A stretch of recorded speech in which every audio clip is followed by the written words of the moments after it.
Hey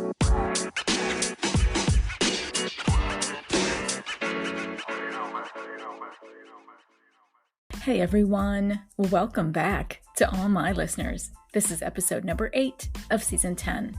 Today is Wednesday, October 25th, 2023. My name is Sonal Patel, and this is the Paint the Medical Picture podcast series. Now, all right, you guys, I just got back from an incredible week away, and I truly recommend taking time to soak in a different culture, lifestyle, environment with friends, family, whenever you possibly can. I'm feeling so much lighter, so much happier, like I have so much more to give, so much more to do. Truly inspired.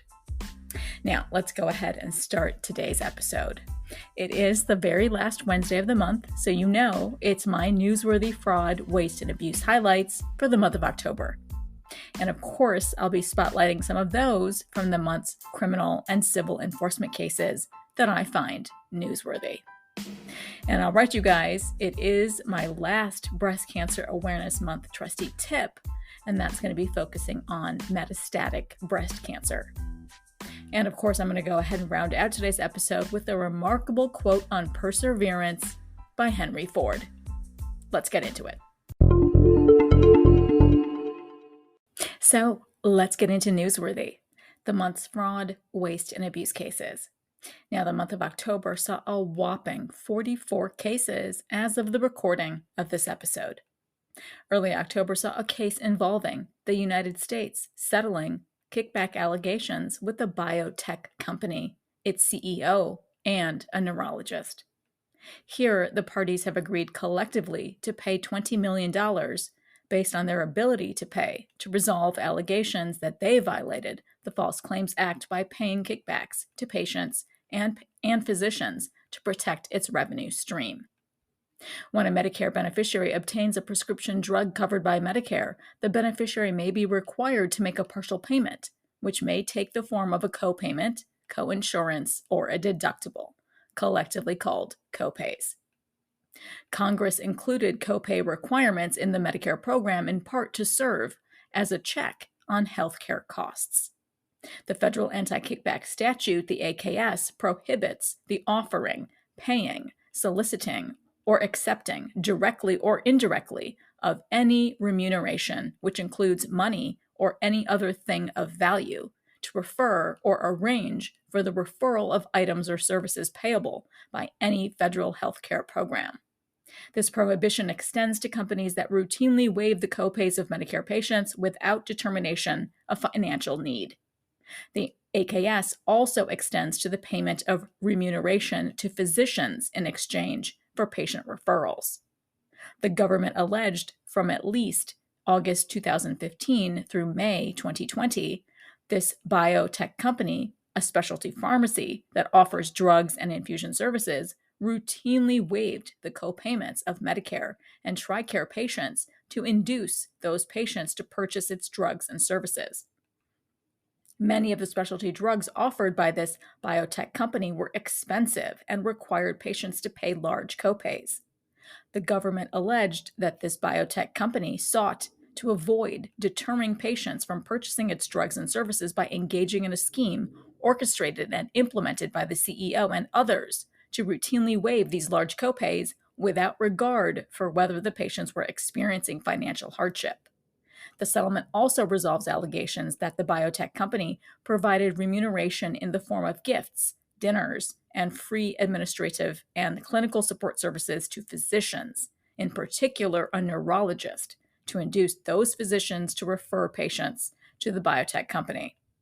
The government also alleged that the neurologist knowingly solicited and accepted this remuneration in exchange for referring numerous patients to the biotech company.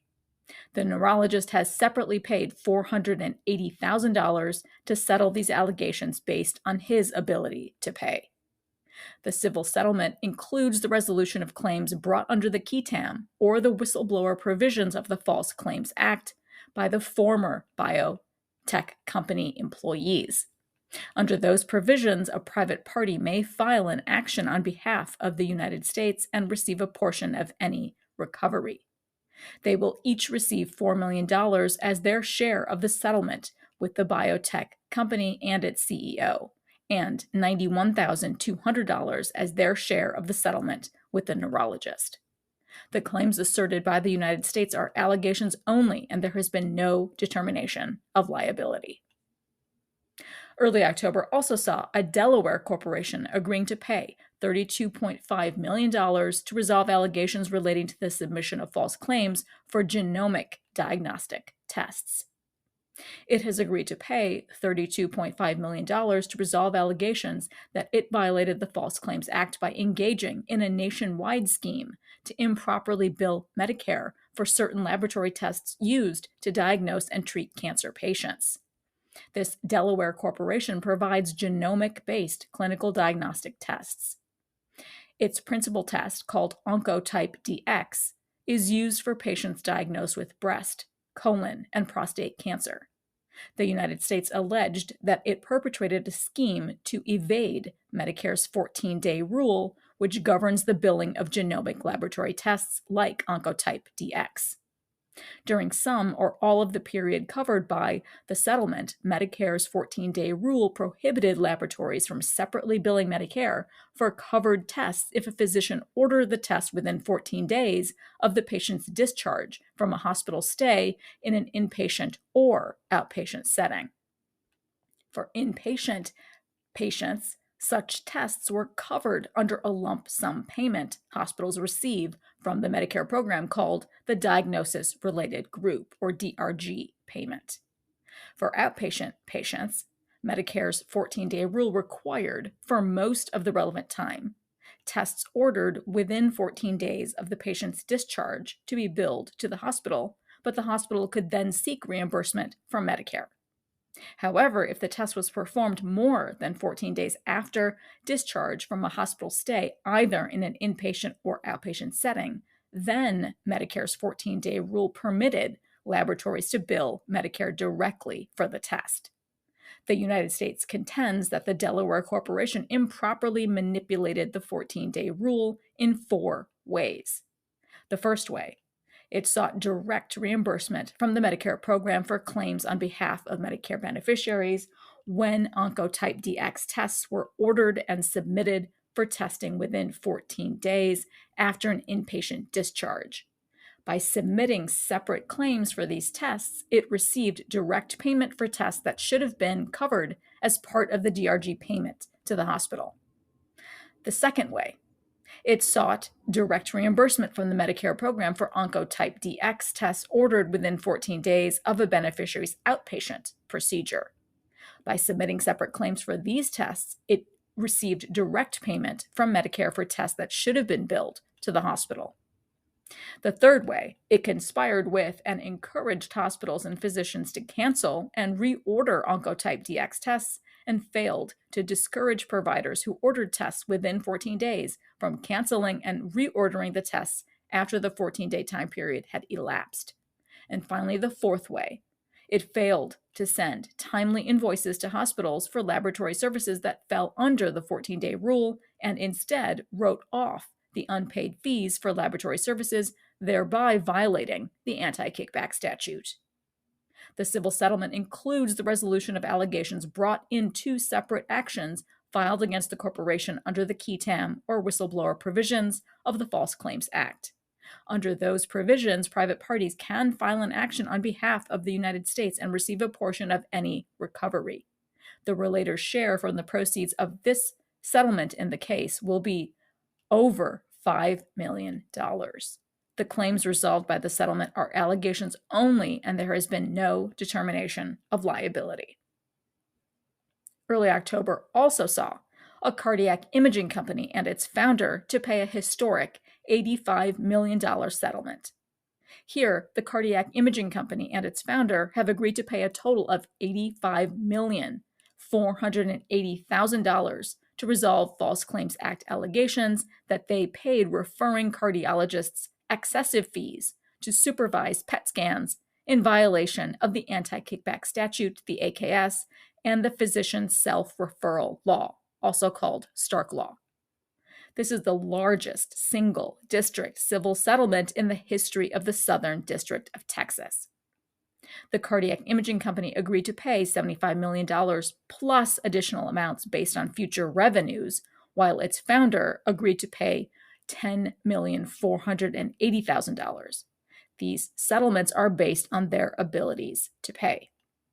The United States alleged that between March 1st of 2014 and May 31st of 2023, the company and its founder knowingly caused false or fraudulent claims to federal healthcare programs arising from violations of the AKS and the Stark Law. Specifically, with the founder's oversight and approval, the company allegedly paid kickbacks to referring cardiologists in the form of above fair market value fees of $500 or more per hour, ostensibly for the cardiologists to supervise the PET scans for the patients they referred to the cardiac imaging company. The United States alleged these fees substantially exceeded fair market value for the cardiologist services because the company paid the referring cardiologist for each hour the company spent scanning the cardiologist's patients, including the time the cardiologists were away from the company's mobile scanning units, providing care for other patients, or were not even on site. The company's fees also purportedly compensated the cardiologist for additional services beyond supervision that were not actually provided. The company purported to rely on a consultant's fair market value analysis that the U.S. government contends the company knew was premised on fundamental inaccuracies about the services referring physicians provided, and that the consultant ultimately withdrew. In connection with the settlement, the cardiac imaging company and founder entered into a 5-year corporate integrity agreement, or CIA, with the HHS-OIG. The CIA requires, among other compliance provisions, that the company implement measures designed to ensure that arrangements with referring physicians are compliant with the AKS and the Stark Law. The CIA also requires that the company implement a centralized annual risk assessment and internal review process to identify and address the AKS and Stark Law risks associated with arrangements and retain an independent review organization, an IRO, to perform a systems and transactions review of arrangements. The civil settlement resolves claims brought under the qui tam, or whistleblower provisions of the False Claims Act by a former billing manager at the company. Under those provisions, a private party can file an action on behalf of the United States and receive a portion of any recovery. The qui tam action also raises claims against the company's former president and part owner, which are not yet resolved in this settlement. The relator's share of the settlement has not yet been determined. The claims resolved by the settlement are allegations only, and there has been no determination of liability. Late October saw a life sciences company agreeing to pay $653,143 to resolve allegations of kickback violations. Here, a California-based life sciences company that makes diagnostic tests for the treatment of autoimmune conditions has agreed to pay $653,143 to resolve allegations that it paid specimen processing fees to referring physicians to induce those physicians' use of its laboratory tests.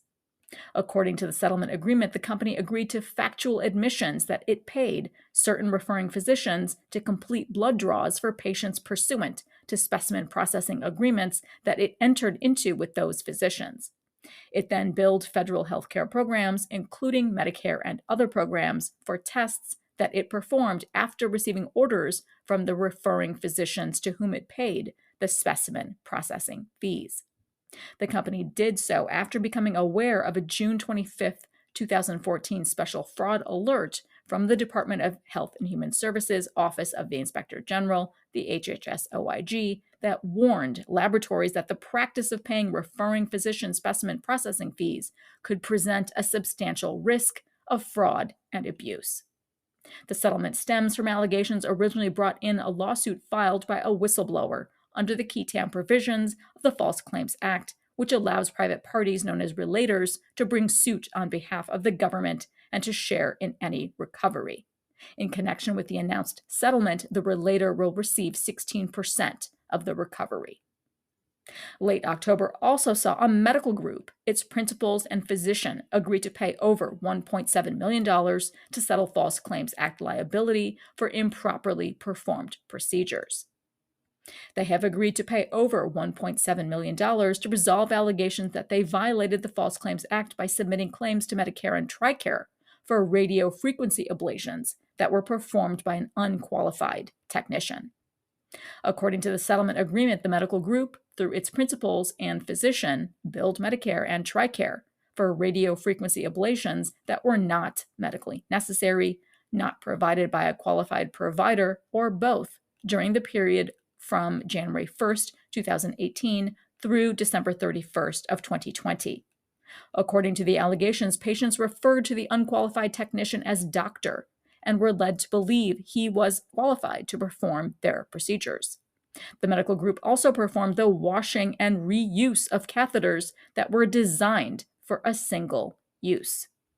The settlement concludes a lawsuit originally filed by the relator, a doctor of nursing practice and former employee of the medical group.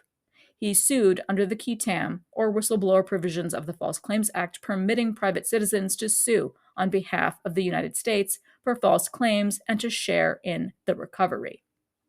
The Act also allows the United States to intervene and prosecute the action. The relator will receive over $300,000 of the proceeds from the settlement with the defendants. The claims resolved by this settlement are allegations only, and there has been no determination of liability. Now, there were many of the other usual suspects as well, from elder abuse, DME fraud, even more genetic testing schemes, COVID-19 testing fraud, and even more kickbacks and bribery schemes, if that's possible.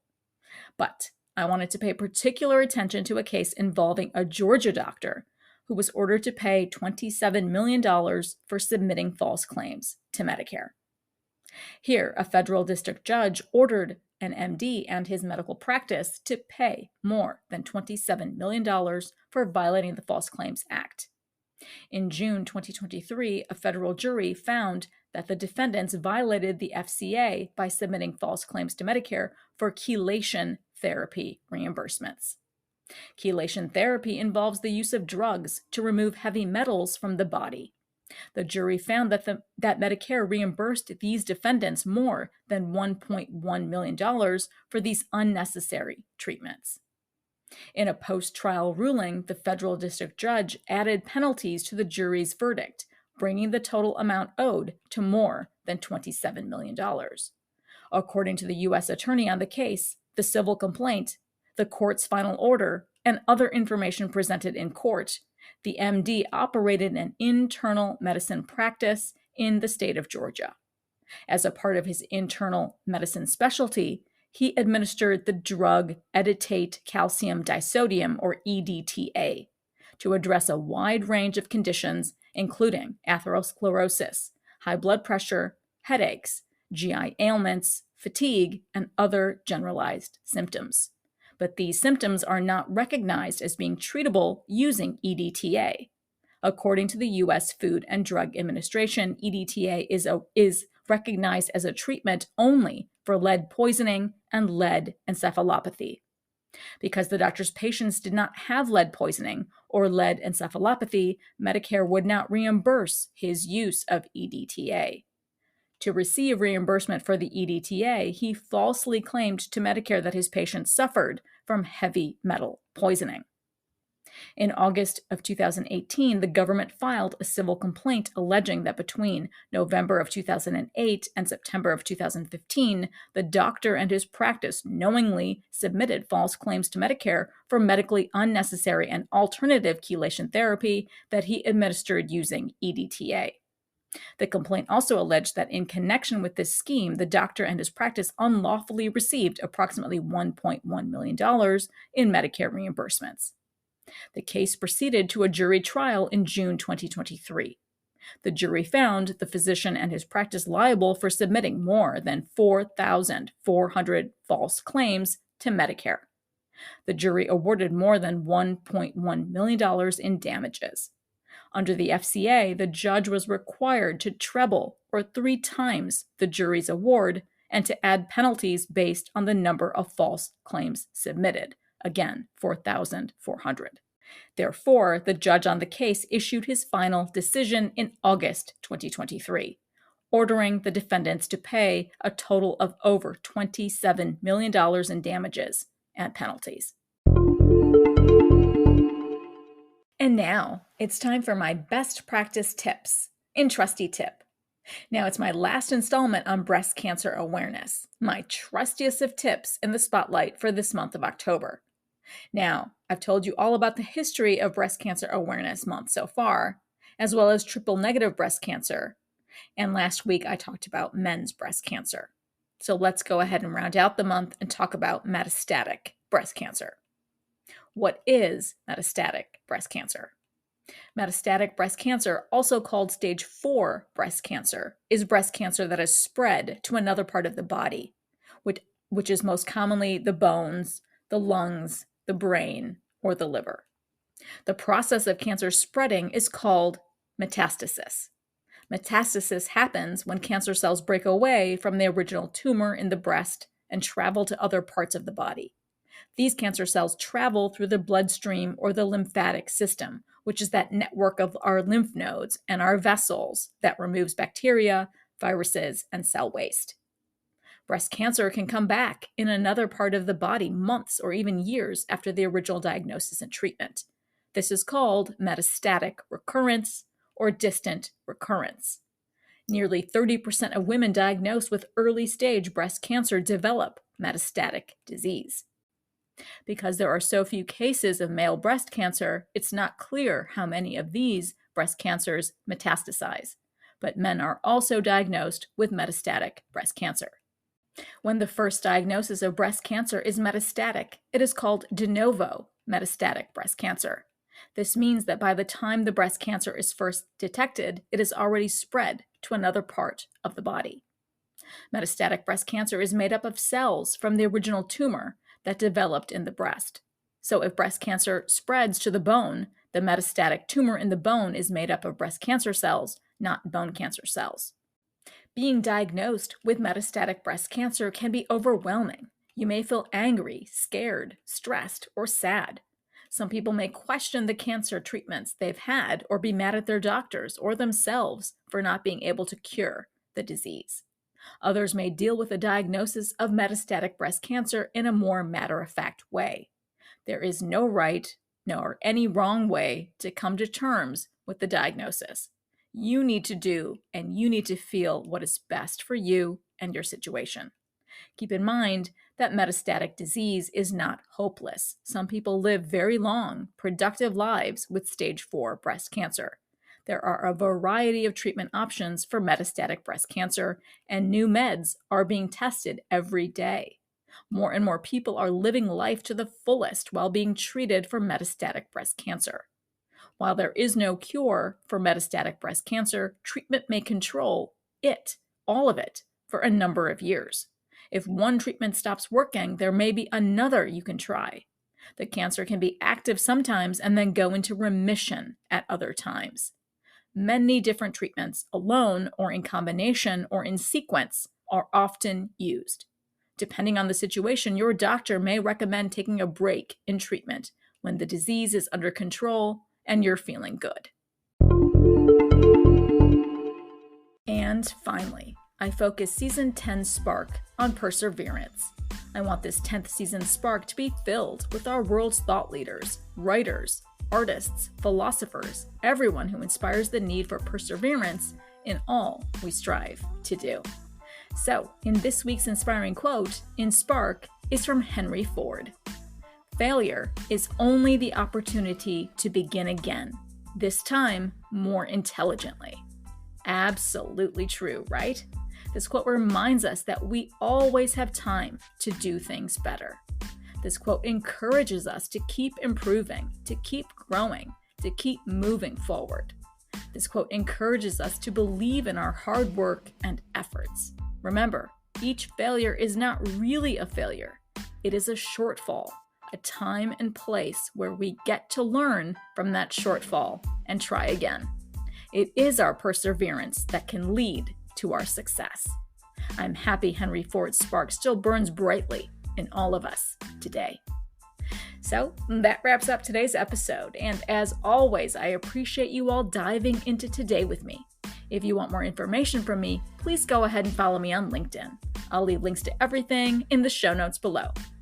Now, all right, you guys, just a friendly reminder that in a couple more weeks, I'm going to be speaking at my very good friend, Kimberly Jolivet Williams' Business of Healthcare Colloquium on November 11th and 12th virtually.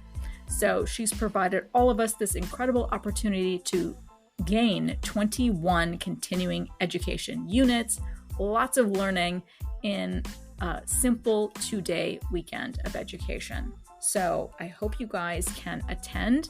You can continue using my discount code with PAINT10 until October 31st to get your tickets. I'm going to be leaving you guys with all of that information in my show notes. I know we would love to see you head out to the Business of Healthcare Colloquium on November 11th and 12th. Now, as October winds down, as I wrap up this episode, I won't be talking to you guys again until the next month starts up, right? Until November. So as the month of October winds down, I hope you're enjoying the autumn season, wherever you are in the world. I know I just came back from a week away in Sicily, and the colors when I flew back here, oh my goodness, they are at their peak. So yellows and golds and oranges and reds, all of that fire lit up on the ground below on my airplane ride. So I was so happy to come back home because this is my favorite season, right? So I'm at my happiest right now. I'm at my peak. This is also my favorite, right? So next week is Halloween, and I hope you're set for your tricks and treats or having some sort of fun. I know I've got my date lined up with horror movies, also my favorite thing to do in the month of October. So I'm at my peak right now, you guys. I'm at my happiest. So I can only hope all of you guys are just as happy and looking forward to a lot of great things ahead in the next few days, as well as the brand new month that's going to be starting out when I talk to you guys next. So I wish you guys all an amazing, very happy week ahead. Thank you so much for listening on today's episode, and I hope every week with me brings you closer to helping your providers paint a masterpiece. See you next Wednesday.